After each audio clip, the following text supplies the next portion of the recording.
politically see it, you can feel it, you know it. And that's why I admire people like Martin Luther King, who would be arrested for his basic rights and to stand up against laws that were unconstitutional. And it's the same thing with the folks that are wearing their firearms openly, which is already legal and lawful in many states. In other areas, those laws are what are in violation of the supreme law of the land, the Bill of Rights, and the Constitution that only points out God-given basic rights that were there all along, but we have to breathe life into them. In closing, the reason we have to do this, and an example of the tyranny we face, is that everyone I know who lives in Hayes County, Williamson County, Travis County, and even in more rural areas than that, on 100-acre, 200-acre farms, are having folks move in, great folks who are ignorant. We need to wake them up and save them. They've been brainwashed, they're zombies. They're coming in and calling the police on folks when they're deer hunting or target shooting, and the police actually show up and arrest people even though there's no law, because they've been told by the feds and get the 30 pieces of silver to do it. They are persecuting gun owners everywhere. We are a persecuted group because the globalists know that we're the seed of political understanding that will sweep away their tyranny. And that is why they're coming after us. So we have to either get on our knees as slaves or get on the offense and take this country back.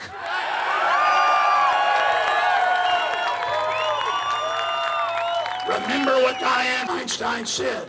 She said, if I could get the votes, Miss and Miss America, turn in all your guns. They want all our guns. They're not misguided. They're not misguided liberals. They are authoritarians who are arming to the teeth against us. They want to make us their slaves. And to Obama and Dianne Feinstein and all the tyrants like Joe Biden and all those that came before them, you can take my gun from my cold dead hand, in the words of Charlton Heston. But believe me, we're not going to lay down if you offensively attack us. We're going to stand up, just as they did at Lexington and Concord. They didn't shoot first. They didn't ask for the trouble, but they said if they mean to have a war, they're going to have one. Because these globalists, they are the usurpers that have come into our country and taken it over. They are the occupiers. They have captured our nation. They brag that they've captured America. Well, to chase Manhattan, to all the big mega banks, you don't run this country, you've stolen it by fraud, and we've identified you, and we're taking the republic back. God bless you all. Yeah! Yeah!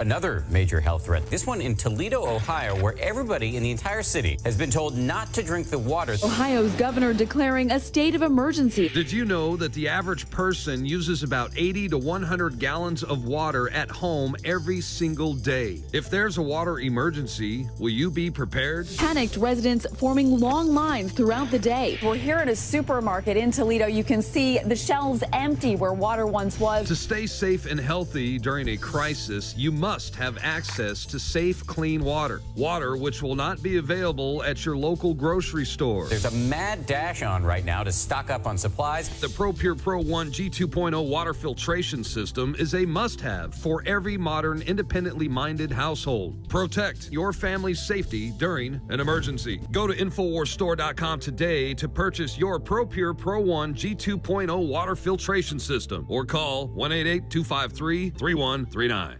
Introducing Secret 12, the new InfoWars Life vitamin B12 formulation. Most forms of vitamin B12 are highly processed and synthetic and could not be properly absorbed by the body. That's why for real results, so many are having to turn to painful B12 injections, which are known to have higher absorption rates. Now, InfoWarsLife.com is excited to announce that we can bring you our most bioactive, powerful form of B12 that has been developed with our exclusive perfected process. Secret 12 is a binary of nutramedical-grade, bioavailable coenzyme forms of B12, methylcobalamin, the same kind used in B12 injections, and adenosylcobalamin. Secret 12 is simply taken by mouth, right on the tongue, and then swallowed. No needles, no injections. Don't take my word for it. Try it for yourself. Discover the secret. Secret 12. Secure your revolutionary Secret 12 formula right now at InfoWarsLife.com or call 888-253-3139.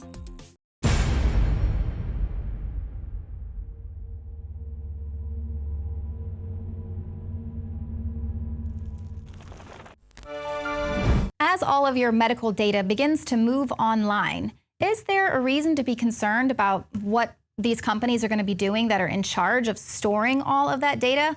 Obviously, there's a little bit of concern about third parties that are going to be receiving information from these wearable devices. But take a look at this.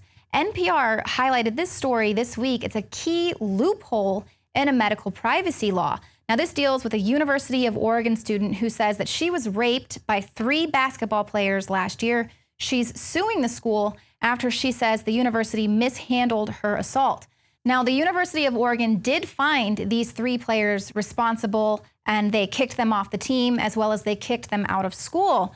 But they didn't give the girl due process because there was no court case. Nobody was charged with a crime, and it was only later revealed that one of these players had already been kicked out of another school, suspended from a previous college team under these same sexual assault allegations. So here, this girl, she didn't even get the chance or the opportunity to take these guys to court and hopefully take one of these rapists off the street, alleged rapists. So the school just kind of washed their hands of it, did away with it, let these guys walk off, basically.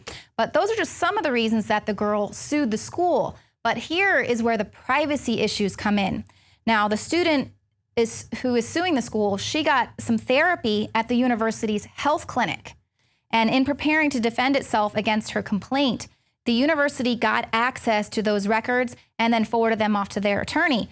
Now, the school says in court papers that since the student went to the school's health clinic, her health records belong to the school, and therefore they could be accessed. In addition, they also argued that because the woman claimed emotional distress, which is a medical claim, the school says that they were entitled to her medical records as well under a federal law that's known as the Family Educational Rights and Privacy Act, which is where they can access your medical records and pass them on to family or other parties. In cases like this would be extreme. You would never think that the school would want to go in and get your health records to protect themselves against a court case. Normally, you would use this if your parents needed to access your medical records or something like that. So much for doctor-patient confidentiality, and not to mention the fact that students are already really reluctant to go and seek medical help. So now, obviously, this is going to scare them off even more. But this is just one company. This is one school, one private organization. What are other companies going to stand to gain from having all of your private data? They're going to be private corporations in charge of handling all of that medical information. They're going to send it off to a lot of other third parties. You're going to get pinged from Big Pharma when they see that your blood pressure is high, things like that. So what do these other corporations have to gain from owning your data? Facebook has announced this week that in addition to tracking what you search for on the internet and what sorts of articles you share with your friends and family and things that you like on the site, it has announced that it's now going to start telling advertisers just what its users are saying about that company online. Now, they say that the plan is going to show marketers what audiences are saying on Facebook about events, brands, subjects, and activities so that they can get a holistic and actionable view of their audience for the first time. They say that this is because marketers want to understand what people think so that their products and marketing can be more relevant to their customers. Now, in the past, it would be based on what sort of articles you shared, but now they're actually going to be using topic data to scan your conversations. So they're going to be scanning the conversations, the things that you comment on, the things that you're talking about with your friends and family, things, of course, that you're putting in your direct messages with your Facebook friends. And also their announcement doesn't give any indication of whether or not you'll be able to opt out of this scanning of your conversations. Recently, one Facebook user, Daniel Kapp, says that he wrote a status message. He was announcing that he was battling cancer, and he started searching for this topic online, and he began to be bombarded with advertisements for funeral homes. Can you imagine here? You're just learned that you're battling cancer, so you start trying to understand the disease, and you're seeing targeted advertising for funeral homes. So this program just once again underscores how Facebook believes that they own you. They own anything that you put on its site. They claim ownership on just about everything, including all the pictures that you post online as well. And you basically agree to it when you sign on to that user agreement. And so you really have no realistic expectation of privacy.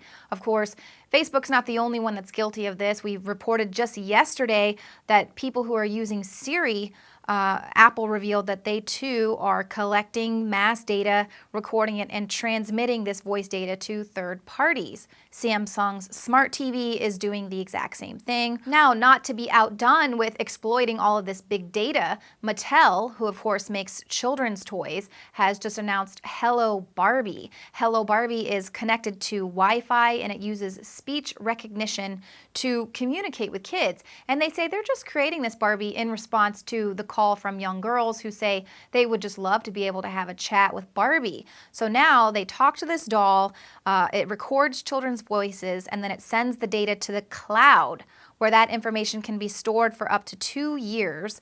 And in Mattel's demo, Barbie is asking all kinds of questions of these kids. It's what are your interests? Tell me about your family.